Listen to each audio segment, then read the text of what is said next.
Semua orang termasuk lu, umur pasti bertambah. Setiap tahun umur lu akan terus menua. Dan pertanyaannya, kenapa sampai hari ini lu tidak melakukan apapun? Mungkinkah lu bertanya, sebenarnya lu ini tuh lagi kemana sih? Sebenarnya apa sih yang terjadi sama hidup lu sampai lu nggak maju-maju? Lu itu masih jalan di tempat. Dan sebenarnya gue yakin, lu pun juga bertanya, ada yang salah nih kayaknya sama hidup gue, makanya gue masih di sini. Kalau video ini lu tonton sampai habis, barangkali hidup lu akan berubah walaupun 1% pun hidup lu jauh lebih baik. Tapi kalau lu skip video ini, ya hidup lu bakal tetap terus miskin.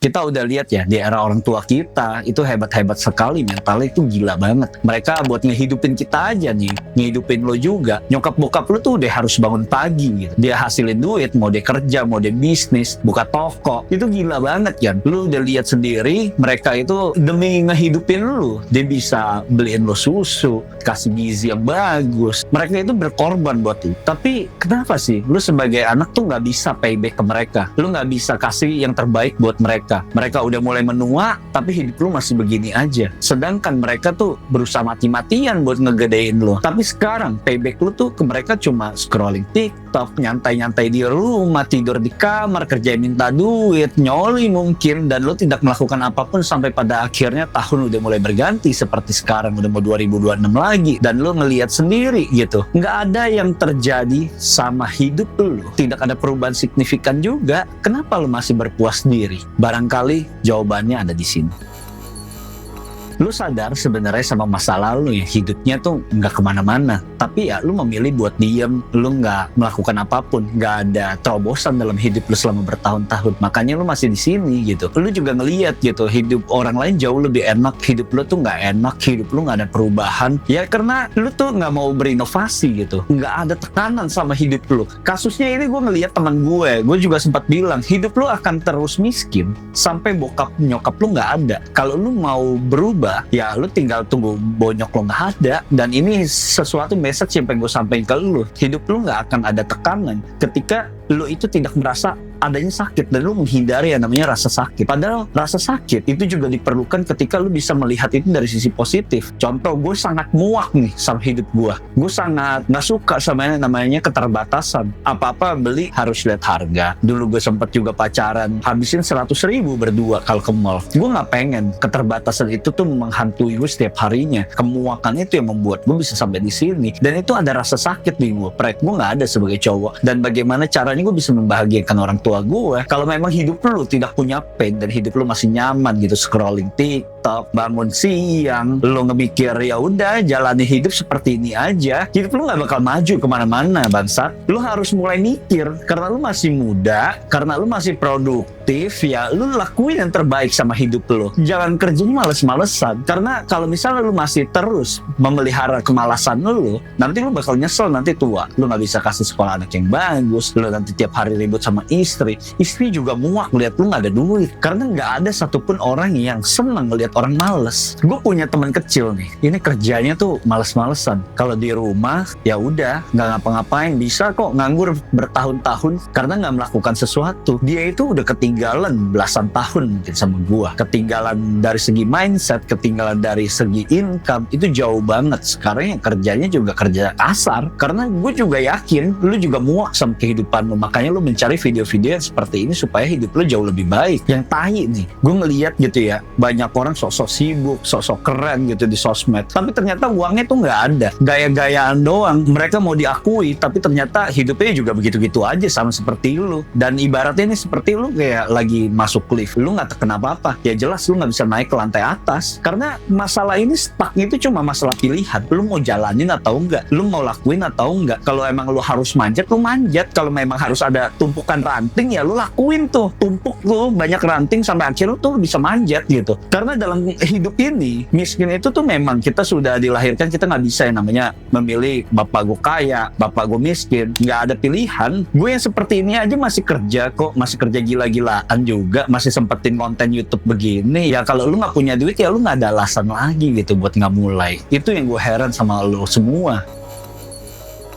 Lu pernah kebayang nggak bokap nyokap lu tuh nggak ada? Masa sih lu mau nunggu bokap nyokap lu nggak ada baru lu bisa jauh lebih sukses gitu? Jadi ada riset nih sebenarnya ya dari Paul MacLean, itu dari tahun 1948, ya namanya kita di dalam otak kita ini kita punya otak reptil nih, dimana kita sangat menghindari yang namanya sesuatu itu yang gak enak. Jadi otak lu memang diprogram untuk sesuatu yang nyaman. Ketika lu nge-gym, lu juga pasti ada saatnya lu menghindari yang namanya rasa sakit. Lu pengennya ngangkat beban tuh yang enak-enak aja, yang nyaman buat lu. Sebenarnya ketidaknyamanan itu yang membuat lu tuh bertumbuh. Jadi memang kalau misal otak reptil lu ini sudah di default untuk bertahan hidup dan menghindari yang namanya kesengsaraan, ya lu harus nge-twist dengan cara ya self upgrade. Sebenarnya manusia itu memang sudah didesain tuh untuk menjadi malas, tapi gue nggak pengen menyalahkan lu kalau misalnya lu tuh males. Tapi sebenarnya otak lu itu nggak pernah dilatih buat mengambil resiko sebesar mungkin. Kalau lu udah biasa yang namanya mengambil resiko, lu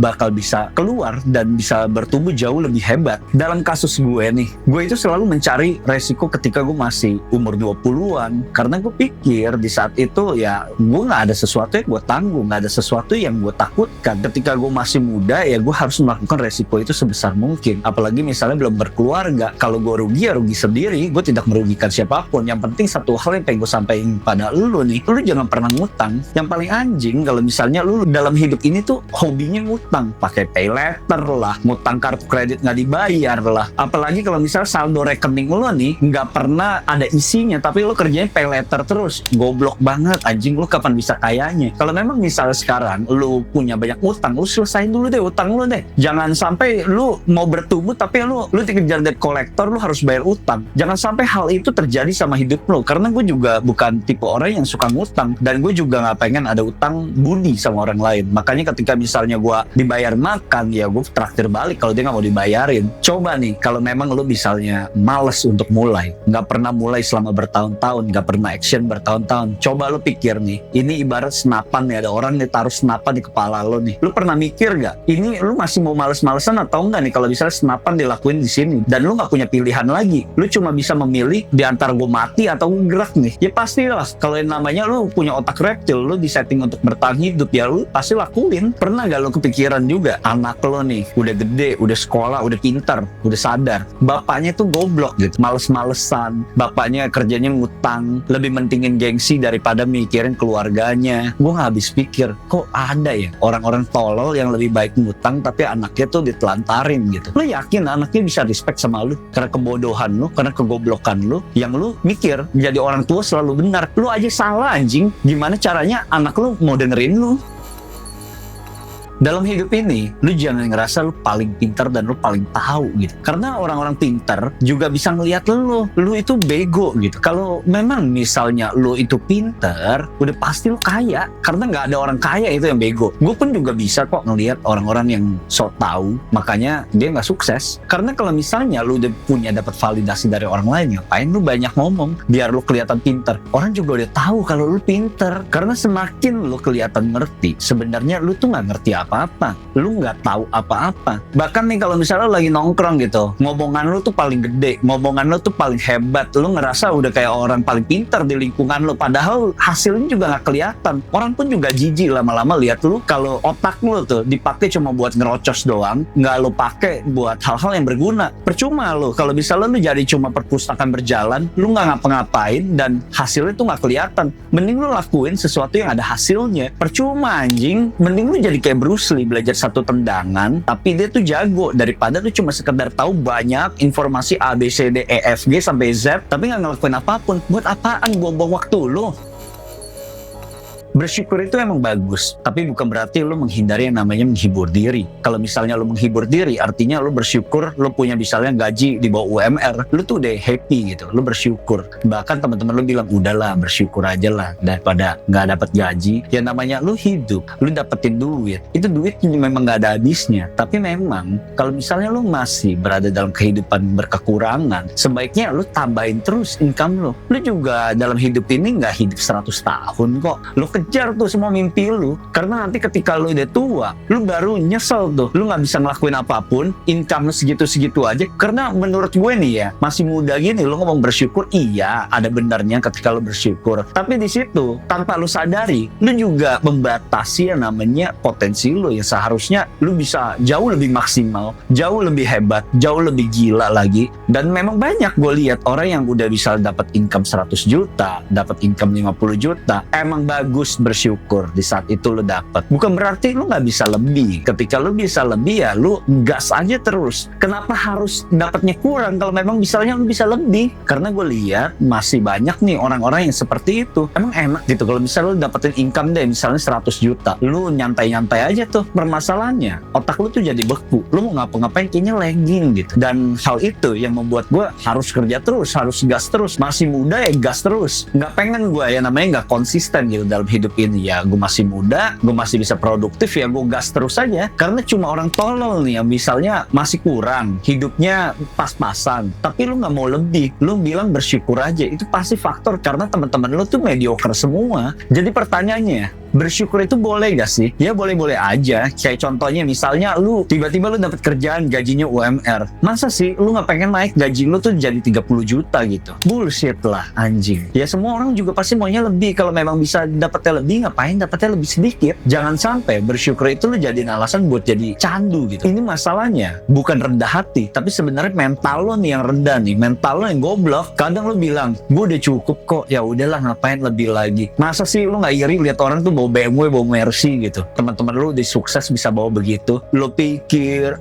ya sudahlah mau gimana juga. Syukurin aja, yang penting ada. Bukan seperti itu konsepnya. Lu berhenti untuk berkembang. Itu mah memang lu ngaku aja kalah. Makanya lu tetap aja terus miskin. Goblok. Orang yang sukses itu ialah orang serakah. Orang yang nggak mau berpuas diri. Makanya mereka bisa sampai di sini. Bersyukur itu ngomongnya cuma buat orang mental miskin. Orang mental yang nggak mau berkembang. Orang mentalnya goblok. Gue nggak bilang kalau misalnya jadi serakah itu baik, tapi pada konsepnya kalau lu hidup dalam kapitalisme, ya orang-orang yang sukses itu orang yang serakah, orang yang mau lebih. Ya kalau misalnya lu nggak berkompetitif, ya lu yang bakal dilindas sama orang lain.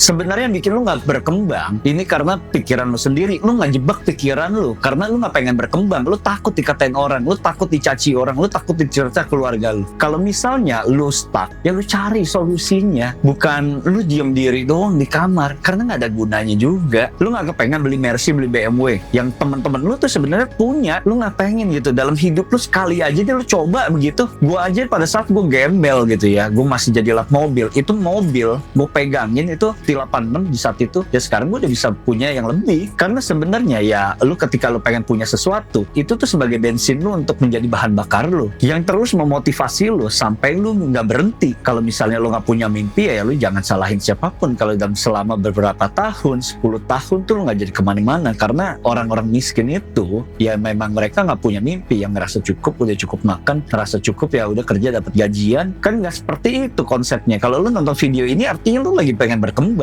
Cuma orang tolol yang memang hidupnya tuh nggak mau berkembang. Hidup lo stuck, ya apa sih yang bisa lo banggain dalam hidup ini?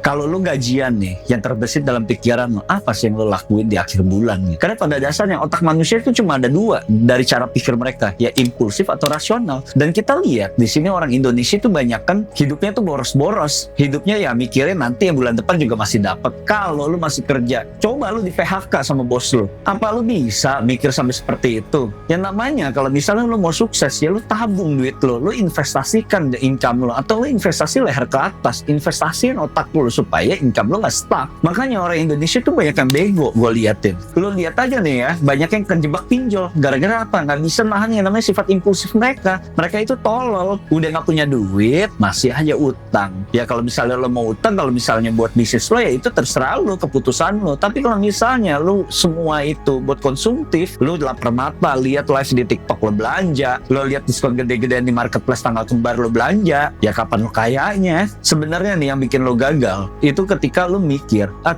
hari ke depan gue mau belanja ini, bukan lu mikir buat uangnya itu buat 3 tahun ke depan. Padahal ketika lu bisa mikir sampai ke depan, di 3 tahun lagi lu mau ngapain, itu jauh lebih bijak ketika lu menggunakan uang daripada lu menggunakan itu nanti bulan depan gajian gue habisin aja dah, ujung-ujungnya lu pay later, kejebak pinjol. Ya itu karena ketololan lu, salah lu sendiri karena lu melakukan keputusan yang nggak rasional. Sebenarnya kenapa sih orang Indonesia itu impulsif? Karena mereka itu FOMO. Lu lihat aja tuh ya, yang waktu Labubu tuh, itu ramenya tuh kan gila-gilaan. Karena mereka maunya kelihatannya keren, mau diakuin, mau dianggap, wah ini siapa yang lebih dulu. Goblok gitu ya. Kalau misalnya iPhone keluarin rilisan terbaru, itu antrian udah pasti panjang banget tuh. Supaya kelihatan apa? Gue nih yang lebih dulu nih beli. Memang seperti itu orang-orang Indonesia, memang pengen diakui. Ya nggak heran kalau misalnya lo lihat banyak brand-brand luar negeri yang ke Indonesia, mereka bisa sukses di sini. Ya karena mereka udah tahu market behavior orang Indonesia ya seperti itu. Karena pada dasarnya otak itu memang didesain seperti itu. Emosi lebih kuat daripada logika. Kalau misalnya otak lo udah kerangsang tuh, lo itu FOMO, lo nggak bisa pikir jangka panjang dan otak lo juga dipaksa untuk membuat sebuah keputusan yang sangat cepat. Lo itu nggak segan-segan tuh buat ngutang tuh. Makanya banyak yang jatuh miskin gara-gara utang demi pride. Lo bisa dapetin pride itu cuma hitungan berapa hari gitu. Gue beli mobil BMW aja, itu kesenangan cuma 3 hari, habis itu udah hilang karena kebahagiaan itu semu. Jadi pertanyaannya, apa sih yang bikin lo tuh jadi impulsif? Karena nggak ada gunanya juga ketika lo impulsif, kecuali kalau misalnya duit lo udah kebanyakan. Kalau misalnya duit lo ngepas, ya udah lo hemat-hemat aja, nggak perlu butuh pengakuan dari orang lain. Gue dulu di rekening gue udah ada 1 miliar aja, gue nggak beli motor kok, walaupun pakai Supra X butut. Gue malu gak? Enggak, karena gue ngerasa yang gue beli itu fungsi, bukan yang gue beli gengsi. Nggak ada gunanya ketika misalnya lo beli gengsi, lo paling dipuji cuma berapa hari, habis itu hilang. Kalau lo punya duit, itu seharusnya tuh lo upgrade diri, lo jadi diri lo yang paling bagus. Misalnya lo nggak bisa jualan, ya lo belajar jualan, karena itu salah satu inti di mana lo bisa sukses. Kalau misalnya lo nggak pernah belajar jualan, lo nggak pernah belajar personal branding, lo nggak belajar bikin konten, dan lo nggak belajar memiliki skill yang orang nggak punya, ya lo nggak ada bedanya sama orang-orang mediocre. Kalau memang video ini lo ngerasa tertampar, sebenarnya ini video buat lo. Tapi kalau misalnya lo nggak tertampar, ya bagus, berarti hidup lo jauh lebih baik. Dan ketika lo mikir nggak punya waktu yang seharusnya bisa bikin lo maju, padahal sebenarnya waktu lo itu udah kebuang buat menolak kenyataan lo seperti hari ini, menjadi orang gembel. Kalau lo hidup kayak gini terus, sebenarnya lo bukan miskin tahun depan, tapi miskin lo tuh sekarang, dan lo sudah terlalu nyaman di dalamnya. Dan sekarang pilihan di tangan lo.